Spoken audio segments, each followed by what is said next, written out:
Bom dia, né? Estamos aqui a mais um encontro. Espero que vocês estejam realmente se dedicando às nossas aulas, que vocês possam participar, tá? E aprender, tirando a dúvida de vocês. E trago para vocês aí, né, o nosso tema da semana passada para revisar um pouco, né? E também um novo assunto, né? E que vocês realmente aí se dediquem, certo?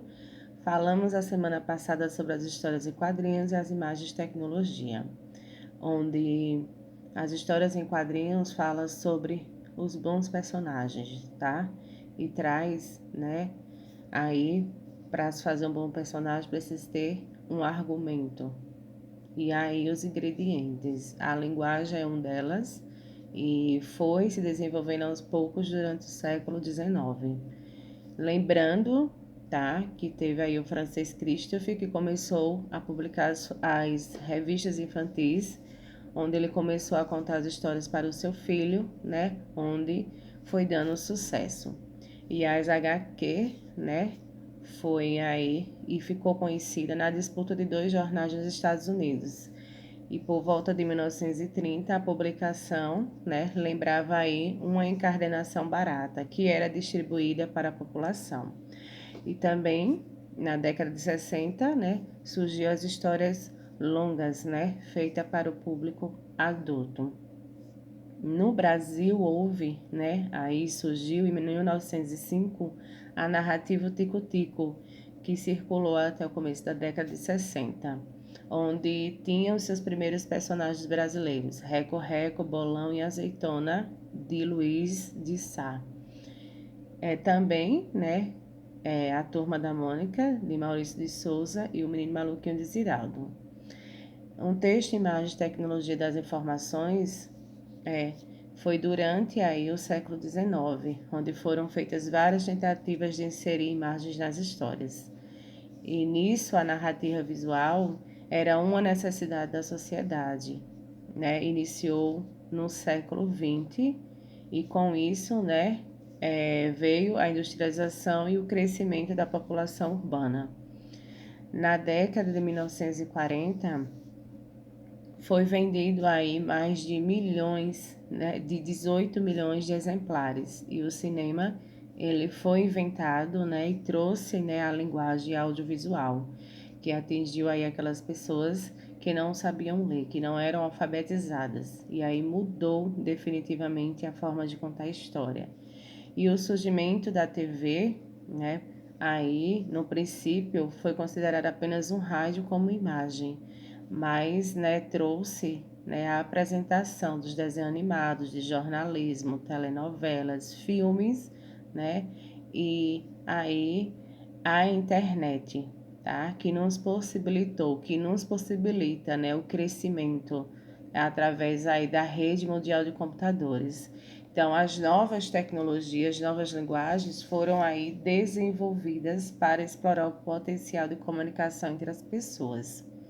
E hoje, né, nós temos aí como tema para vocês o desenho animado, onde nós iremos também falar sobre o cinema através do desenho animado durante aí o século XIX, tá?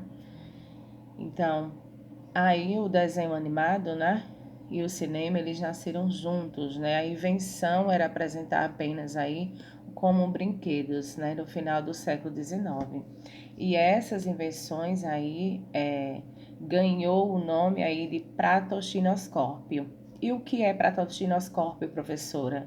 O criador, né, primeiro, o inventor, foi o francês, né, Emily Reynolds, tá? Ele ganhou esse nome, o de teatro óptico, que era um instrumento, né, como se fosse um tambor que girava e dentro dele havia umas tiras de sequências de movimento, né, que eram desenhos.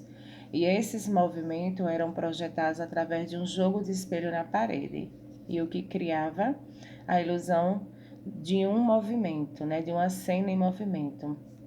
Então, as primeiras publicações, né, feitas por ele eram simples, mas tinha aí música ao vivo e tinha também efeitos sonoros, certo? ele chamava esse espetáculo, tá, aí de Pantomimas Luminosas.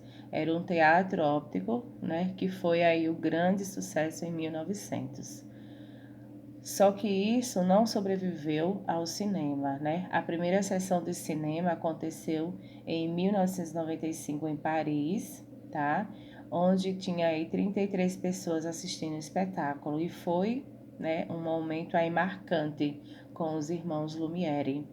Então, sobre uma pequena tela era projetada uma fotografia, tá? Ganhou vida. Então, tudo que era colocado começou a andar.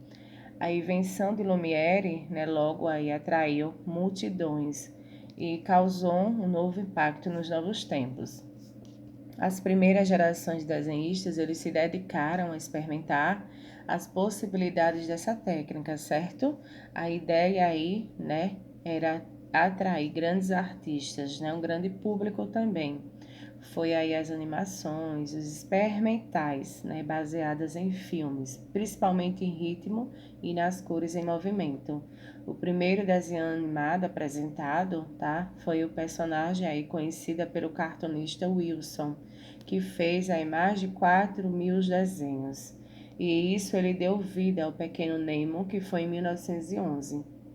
E a animação, né, ela explodiu comercialmente em 1928, certo? Com aí o Walt Disney, quando ele apresentou aí para um produtor americano o seu primeiro desenho animado.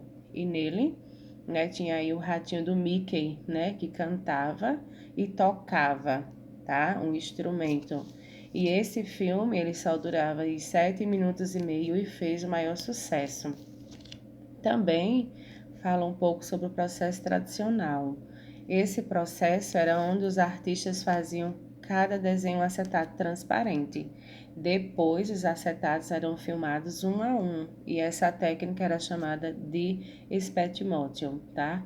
Também é possível fazer animações com bichos de massinha ou outro objeto.